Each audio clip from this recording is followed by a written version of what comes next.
నమస్తే. ప్రజెంట్ మనం గాంధీ భవన్‌లో ఉన్నాం. ఇప్పటికే గొల్ల కుర్మలు టీపీసీసీ అధ్యక్షుడైనటువంటి మహేష్ కుమార్ గౌడ్‌ని సైతం కూడా కలవడం జరిగింది. ఇప్పుడు కేటాయించబోయేటువంటి మంత్రుల్లో గొల్ల కుర్మలకు స్థానం లభించాలి, స్థానం కావాలంటూ ఆయనకు రిక్వెస్ట్ చేసినటువంటి పరిస్థితి కనపడతా ఉంది. మనతో పాటు ఎమ్మెల్యే బీర్లా ఐలయ్య గారు ఉన్నారు. ఒకసారి మాట్లాడేటువంటి ప్రయత్నం చేద్దాం. పీసీసీ గారి దగ్గర మీరు ఏమైనా అప్పీల్ చేయడం జరిగింది? మీకు రానున్నటువంటి ఈ 3 మంత్రి పదవుల్లో మీకేమైనా హామీ పీసీసీ నుంచి ఏమైనా హామీ లభించిందా?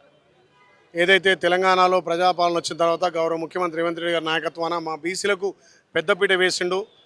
నిజంగా తెలంగాణలో మా ప్రియతమ నాయకుడు ఈ తెలంగాణ ముఖ్యమంత్రి రేవంత్ రెడ్డి గారు, మా ప్రియతమ నాయకుడు రాహుల్ గాంధీ గారి ఆలోచనలు ఈ తెలంగాణలో ఇంప్లిమెంట్ చేసి తెలంగాణనే భారతదేశానికి రోడ్డు మోడల్గా చేసిన ఘనత మా ప్రియతమ నాయకుడు రేవంత్ రెడ్డి గారిది. అదేవిధంగా మొన్న ఏదైతే మా ప్రభుత్వం చేపట్టినటువంటి కులగణనలో మా గొల్ల కురుమలు 28 లక్షల మంది, గొల్లలు 22 లక్షల మంది, కురుమలు 6 లక్షల మంది, గొల్ల కురుమలు ఒకే సామాజిక వర్గానికి ఒకే తల్లి పిల్లలు కాబట్టి 28 లక్షల మందికి ఇక్కడ మంత్రివర్గంలో పార్టీ పదవుల్లో కూడా ఇక్కడ ఎమ్మెల్సీలో కానీ, వర్కింగ్ ప్రెసిడెంట్లో కానీ, జనరల్ సెక్రటరీలో, కమిషనర్లో కూడా మా పార్టీ మా కురుమలకు గొల్ల కురుమలకు పెద్దపీట వేయాలని చెప్పి ఇలా మా పిసిసి అధ్యక్షుడు అదేవిధంగా మా మహేష్ కుమార్ గౌడ్ గారికి కుల పెద్దలంతా కూడా ఒక రిప్రజెంట్ ఇవ్వడం జరిగింది. ఇప్పటికే గొల్ల కురుమలంటే నీతికి నిజాయితీ మారిపోయిన ఏ ప్రభుత్వం అని చెప్తుంది. గత ఉమ్మడి రాష్ట్రంలో కానీ తెలంగాణ రాష్ట్రంలో కానీ గొల్ల కురుమలు లేని క్యాబినెట్ లేదు. అందుకే మా గౌరవ ముఖ్యమంత్రి దృష్టికి, మా మంత్రుల దృష్టికి, మా పీసీ దృష్టికి తీసుకుపోతున్నాం. ఏదైతే మొన్న మనం చేసినటువంటి లెక్కల ప్రకారమే ఇలా గొల్ల కురుమలు 20 లక్షలు ఉన్నారు. వేరే కులాలు తక్కువ ఉన్నా కానీ వాళ్ళకు ప్రియారిటీ ఉంది. రేపు జరిగే మంత్రివర్గంలో కానీ, రేపు జరిగే పార్టీ పదవుల్లో, అదేవిధంగా ప్రభుత్వ పదవుల్లో మా గొల్ల కురుమలకు న్యాయం చేస్తారనే ఆశాభావం వ్యక్తం చేస్తూ ఇలా మా కులం తరఫున, గొల్ల కులం తరఫున ఒక రిప్రజెంటేషన్ మా పిఎస్సిసి అధ్యక్షుడు మహేష్ కుమార్ గౌడ్కి ఇవ్వడం జరిగింది. తప్పకుండా గౌరవ ముఖ్యమంత్రి రేవంత్ రెడ్డి గారి నాయకత్వాన గొల్ల కురుమలకు అన్ని విధాలు న్యాయం జరుగుతుందని చెప్పి మేము ఆశాభావం వ్యక్తం చేస్తున్నాం. ఒక పక్కన సంవత్సరాల కాలం అయిపోతా ఉన్నది. మీరే అంటా ఉన్నారు ఉమ్మడి ఆంధ్రప్రదేశ్ నుంచి ఇప్పటి వరకు ఏదైతే క్యాబినెట్లో గొల్ల కుర్మలకు స్థానం ఉంది అని చెప్పేసి ఇప్పటివరకు మరి సంవత్సరాల కాలం దాటిపోతా ఉంది. ఎందుకు గొల్ల కుర్మల్ని కాంగ్రెస్ పార్టీ విస్మరిస్తుంది అనుకోవచ్చు. ఒక పక్కన రానున్నటువంటి స్థానిక ఎన్నికల్లో మీరు ఉన్నటువంటి గొల్ల కుర్మల నుంచి వ్యతిరేకత వ్యక్తమయ్యేటువంటి అవకాశం ఉంటుంది కదా. సో ఈ సంబంధించినటువంటి అంశాన్ని మీరు ఏమైనా పీసీసీ దృష్టికి కానీ, అధిష్టాన దృష్టికి కానీ ఏమైనా తీసుకువెళ్ళారా? తెలంగాణ రాష్ట్రవ్యాప్తంగా గొల్ల కురుమల తరఫున ఒక్కనే ఉన్నా కాబట్టి నిత్యం మా గొల్ల కురుమలు మిగతా కమిటీలకు ఎట్లయితే అవకాశం కల్పించారో ఇక్కడ మంత్రివర్గంలో కానీ, పార్టీ పదవులు కానీ ఇవ్వాలని నాకు చెప్తే నేను ఇలా మా పీసీసీ అధ్యక్షుడికి, మా గౌరవ ముఖ్యమంత్రి దృష్టికి, మంత్రి దృష్టికి తీసుకుపోవడానికే రాబోయే రోజుల్లో గొల్ల కురుమలు కాంగ్రెస్ పార్టీకి అండగా ఉంటారు. మొన్న కూడా ప్రభుత్వం రావడంలో కీలకంగా ఉన్నారు కాబట్టి తప్పకుండా గొల్ల కురుమలకు మంత్రివర్గంలో మిగతా పదవులు అవకాశం ఇవ్వాలని కోరుతున్నాం. అదేవిధంగా అవకాశం ఇస్తారని చెప్పి ఆశాభావం వ్యక్తం చేస్తున్నాం. ఒక పక్కన కేటీఆర్ మొన్న ఏదైతే కాళేశ్వరం కమిషన్ సంబంధించినటువంటి అంశంలో కొన్ని కీలకమైనటువంటి వ్యాఖ్యలు కూడా చేయడం జరిగింది. ఇది కాంగ్రెస్ కమిషన్, ఇది కాళేశ్వరం కమిషన్ కాదు అన్నటువంటి వ్యాఖ్యలు కూడా చేయడం జరిగింది. సో ఈ వ్యాఖ్యలు ఎట్లా చూస్తారండి? తెలంగాణ ప్రజలు ఇలా కేటీఆర్ను ఈడ్చి కొడుతున్నారు. ఒక రాష్ట్ర ముఖ్యమంత్రి మీద మాట్లాడే మాటలైనా బల్పు కావరంతో నోరుందని చెప్పి ఎట్లా పడితే అట్లా మా గౌరవ ముఖ్యమంత్రి మా గురించి మాట్లాడితే మొన్ననే మీ అయ్యను తొడగొట్టి పడగొట్టిన సంగతి మర్చిపోయినావు కేటీఆర్. మరి మీ అయ్య మునగాడనుకున్నావు. తెలంగాణ ప్రజలు తిరగబడితే ఎంత మునగాడైనా కింద పడాల్సిందే.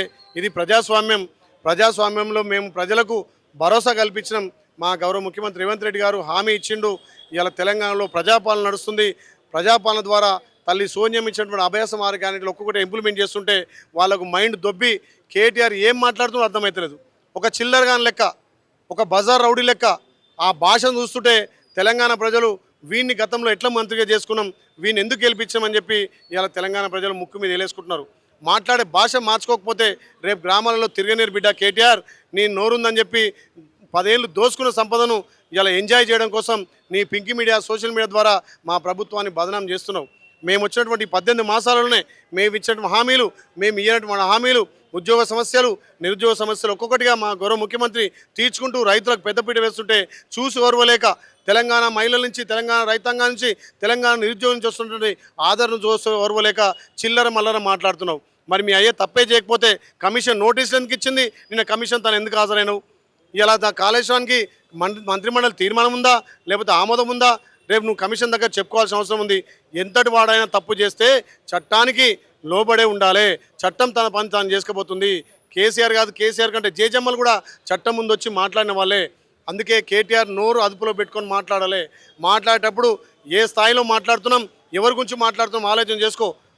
ఇలా 4 కోట్ల తెలంగాణ ప్రజలకు మా గౌరవ ముఖ్యమంత్రి ఒక ముఖ్యమంత్రిగా ఇలా ప్రజాపాలన అందిస్తుంటే దాన్ని చూసి ఓర్వలేక ఈ చిల్లర మల్లరగా మాట్లాడుతున్నావు. నోరు అదుపులో పెట్టుకో బిడ్డ, లేకపోతే గ్రామాలలో నిన్ను రాళ్లతో కొట్టే రోజులు వస్తాయని చెప్పి కేటీఆర్ని హెచ్చరిస్తున్నాం. 6 గ్యారెంటీలను అమలు చేసేటువంటి సత్తా లేకనే కాంగ్రెస్ పార్టీ డైవర్ట్ రాజకీయాలు చేస్తూ ఉంది కమిషన్ల పేరు మీద అంటూ. మరో పక్కన మీ ముఖ్యమంత్రి రేవంత్ రెడ్డిని పట్టుకొని కేసీఆర్ యొక్క వెంట్రుక కూడా పీకలేరన్నటువంటి వ్యాఖ్యలు కూడా నేను చేయడం జరిగింది. సో ఈ వ్యాఖ్యలు కానీ ఈ సంబంధించిన డైవర్ట్ చేసేటువంటి ప్రయత్నం చేస్తూ ఉంది కాంగ్రెస్ అన్నటువంటి వ్యాఖ్యలు. కేటీఆర్ మాట్లాడిన చిల్లర భాషని మాట్లాడా వెంట్రుకలు వీకలేదా నువ్వు? మరి ఏడబడ్డాడు మీ అయ్యి ఫామ్ హౌస్లో పడ్డా పర్లేదా? మరి ఒక దెబ్బకు వచ్చి కమిషన్ మీద ఆధారైందా కాలేదా? తొడగొట్టి నిలబడి పడేసిండు కదా కేసీఆర్ను. ఇంక అంతగానే ఏం కావాలి? నిలబడి కలబడి కింద పడేసిండు కదా. అందుకే ఇవాళ ఫామ్ హౌస్ పరిమితం చేసిండు రేవంత్ రెడ్డి గారు. ఇంక అంతకంటే ఎక్కువ ఏం చేయాలి? ఎంట్రీ అంటున్నావు, మీ అయ్యనే పీక్ పక్కన వేసిండు. అది చాలదా? తెలంగాణలో 10 ఏళ్ళు దోచుకున్న దాన్ని కక్కిస్తున్నాం. ఇవాళ కాళేశ్వరం కుంభకోణం తీస్తున్నాం.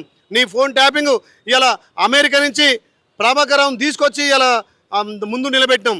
ఇంతకన్నా ఏం చేయాలి? మీరు గతంలో చేయలేని పనులు మేము అన్నీ చేస్తున్నాం. ఇలా మీ అయ్యను అక్కడ కమిషన్ ముందుకు ఇచ్చి ఇలా దోషులకు నిరూపించాం కదా. ఇంతకన్నా ఎక్కువేం కావాలి? నువ్వు ఎంట్రీ అంటున్నావు, మనిషినే పడగొట్టి ఇలా ఫామ్ హౌస్లో కూర్చోబెట్టిన ఘనత మా గౌరవ ముఖ్యమంత్రి. మా ముఖ్యమంత్రి గురించి మీరు ఆశామాష అనుకుంటున్నారు. తెలంగాణ 4 కోట్ల ప్రజలు ఇలా మెచ్చి ఒక ముఖ్యమంత్రి కూర్చిచ్చారు కాబట్టి దాని ద్వారా ప్రజాపాలన చేసి ప్రజలు మన్నను పొందుతున్న ముఖ్యమంత్రి చూసి ఓర్వలేక ఓ చిల్లరగాన్ లెక్క, ఒక బజార్ రౌడీ లెక్క, వీధి రౌడీ లెక్క మాట్లాడి నోరెందు కదా అని చెప్పి ఎట్లా మాట్లాడితే తెలంగాణ ప్రజలు నీ 4 వస్తారు బిడ్డ. జాగ్రత్త కేటీఆర్, నోరు అదుపులో పెట్టుకొని మాట్లాడు.